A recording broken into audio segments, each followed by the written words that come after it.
Good morning. നമ്മൾ മുള്ളൂർക്കരയുള്ള സൈറ്റിൻ്റെ ചുമരിൻ്റെ work ഫുള്ളായിട്ട് കഴിഞ്ഞിട്ടുണ്ട്. ഇപ്പോൾ കഴിഞ്ഞ ആഴ്ച വന്നപ്പോൾ ഞാൻ പറഞ്ഞിരുന്നു ഏകദേശം ഒരു 3-4 ദിവസം കൊണ്ട് തീരുന്നത്. വർക്ക് തീർന്നിട്ട് ഇപ്പോൾ 2 ദിവസമായി. ഇപ്പോൾ നമ്മൾ മെയിൻ സ്ലാബ് ചെയ്യാനുള്ള ഒരു സ്റ്റേജ് വരെ എത്തി. അപ്പോൾ ഇനിയിപ്പോൾ എന്തായാലും വിഷു കഴിഞ്ഞ് കഴിഞ്ഞാലാണ് നമ്മളിത് സ്റ്റാർട്ട് ചെയ്യുക മെയിൻ സ്ലാബിൻ്റെ വർക്ക്. ഇത് ഞാൻ മുന്നേ പറഞ്ഞിരുന്നു, ഇത് 11 അടിയാണ് ഇതിൻ്റെ ഹൈറ്റ് വന്നിരിക്കുന്നത്. പിന്നെ ഇതിൻ്റെ ജനലും കാര്യങ്ങളൊക്കെ കംപ്ലീറ്റ് UPVCയിലാണ് ചെയ്യണം. അത് കാരണം കൊണ്ട് ഫുള്ളായിട്ട് നമ്മൾ ഗ്യാപ്പ് വിട്ടിരിക്കുകയാണ്. അപ്പോൾ ഈ ഒരു രീതിയിൽ ചെയ്യുമ്പോൾ മരം വെക്കേണ്ടവർക്ക് മരം വയ്ക്കാം, UPVC വെക്കേണ്ടവർക്ക് UPVC വയ്ക്കാം. അതല്ല ഫാബ്രിക്കേഷനിൽ ചെയ്യുന്ന ആൾക്കാർക്ക് ഫാബ്രിക്കേഷനിൽ ഏത് രീതിയിൽ വേണമെന്നുണ്ടെങ്കിൽ ഇവർക്കിത് വെക്കാൻ പറ്റും.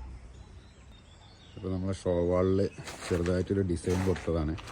ഒരു ഡയമണ്ട് കട്ടിങ് പോലത്തെ ഒരു ഡിസൈൻ, അതായത് 4 ഇഞ്ചിൻ്റെ ഡയമണ്ട് കട്ടിങ് ആണ്. ഇത് കല്ലിൽ ചെയ്യണ വീടാണെന്നുണ്ടെങ്കിൽ ഈ ഒരു രീതിയിൽ ചെയ്യാൻ നല്ല ബുദ്ധിമുട്ടായിരിക്കും. അതിലൊക്കെ നമ്മൾ ലൈറ്റ് പോയിൻറ്റ്സും കൊടുത്തിട്ടുണ്ട്. അതൊരു ഫുൾ ഫിനിഷ് ആകുമ്പോഴാണ് അതിൻ്റെ ഒരു എടുത്ത് കാണിക്കുള്ളൂ. അത് നമ്മൾ ഈ വീടിൻ്റെ എലിവേഷന് വേണ്ടിയിട്ട് ഈ ഫ്രണ്ടിലെ 2 വെൻറ്റിലേഷനും ഒരു ബേവിൻ്റെ പോലെ പുറത്തേക്ക് പ്രൊജക്റ്റ് ചെയ്തിരിക്കുന്നുണ്ട്. അതും ഈ സൈഡിലും ചെയ്തിട്ടുണ്ട്. പിന്നെ ഒരു 3 ഷോ വാൾ കൊടുത്തിട്ടുണ്ട്.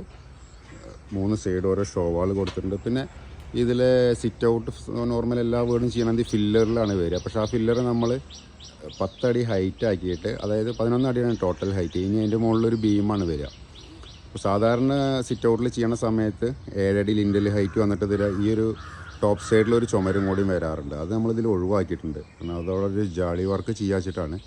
എലിവേഷന് വേണ്ടിയിട്ട് കുറച്ചും കൂടി കാണാൻ ഭംഗിയായിരിക്കും. അത് വർക്ക് കഴിയുന്ന ഒരു സമയത്തേ ഉള്ളൂ ഇപ്പോൾ നമുക്ക് അതിൻ്റെ ഒരു ഫിനിഷിങ് കാണിച്ചു തരാൻ പറ്റുക. കാരണം ഇപ്പോൾ അതൊക്കെ നമ്മൾ ഇത് എലിവേഷൻ ഇല്ലാത്തതാണ്. നമ്മളെ മനസ്സിലുള്ള എലിവേഷൻ വെച്ചിട്ട് ചെയ്യണ വർക്കുകൾ അതൊക്കെ. ഇപ്പോൾ ജനലിന് ഗ്യാപ്പ് ഇടുകയാണെന്നുണ്ടെങ്കിൽ ഈ ഒരു രീതിയിലായിരിക്കും അവിടെ ഗ്യാപ്പ് ഉണ്ടാവുക. അപ്പോൾ ഇതിലാണ് നമുക്ക് ഏത് ജനൽ വേണമെങ്കിലും വയ്ക്കാം. മരത്തിൻ്റെ വേണമെങ്കിൽ മരത്തിൻ്റെ ഇതേ സ്റ്റേജിൽ അല്ലെങ്കിൽ ഇത് കഴിഞ്ഞതിന് ശേഷം വയ്ക്കാൻ പറ്റും. ഇപ്പോൾ ഇതിൻ്റെ എല്ലാ വർക്കും കഴിഞ്ഞ് ഉള്ളൊക്കെ മാക്സിമം ക്ലീൻ ചെയ്ത് ഒരു മെയിൻ സ്ലാബിനുള്ള കണ്ടീഷനാക്കി വെച്ചിട്ടുണ്ട്. നമ്മൾ ഒരുപാട് വീഡിയോ ഇതിൻ്റെ ഇട്ടിട്ടുണ്ടെന്നുണ്ടെങ്കിലും എപ്പോഴും വരുന്ന സമയത്ത് ആൾക്കാർ വർക്കിങ് ഇതൊക്കെ ഉണ്ടായിരുന്നു. ഇതാണ് ഇതിൻ്റെ ലിവിങ് ഹാള്. ഇപ്പോഴാണ് ഒരു സ്ട്രക്ചറിൻ്റെ ഒരു ഫുൾ ഫിനിഷ്, അതായത് മെയിൻ സ്ലാബ് അടിക്കാനുള്ള ഒരു ലെവലെത്തിയതിൻ്റെ സ്റ്റേജ് ഇപ്പോഴാണ്. അപ്പോൾ എല്ലാ റൂമും ചെക്കന്മാർ ക്ലീനാക്കി എല്ലാം സൂപ്പറാക്കി വെച്ചിട്ടുണ്ട്. ഇതിൽ അറ്റാച്ച്ഡ് ബാത്റൂമാണ്.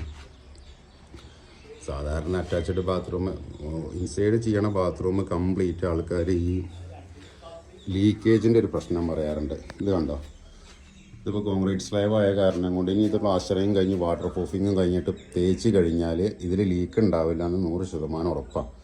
കാരണം എന്താ വെച്ചാൽ ഇത് കോൺക്രീറ്റ് ആണ്. സാധാരണ ഇപ്പോൾ കല്ലിൽ ചെയ്യുന്ന ആൾക്കാർ തന്നെ അടിയിൽ കോൺക്രീറ്റ് ആണ് സജസ്റ്റ് ചെയ്യണത്. ഹാളിൽ നിന്ന് നേരെ കിച്ചൺ, 2 ബെഡ്റൂമാണ് ഇതിലുള്ളത്. ഇതാണ് ഇതിൻ്റെ കിച്ചൺ വരുന്നത്. ഓപ്പൺ കിച്ചണാണ്. ഇവിടെ സ്റ്റെയർ വരും സ്റ്റെയറിക്കുള്ളത്. ഈ കോർണറിൽ കിച്ചൺ കൗണ്ടറും ഈ ഒരു ഏരിയയിൽ ഡൈനിങ് ടേബിളായിട്ട് വരും.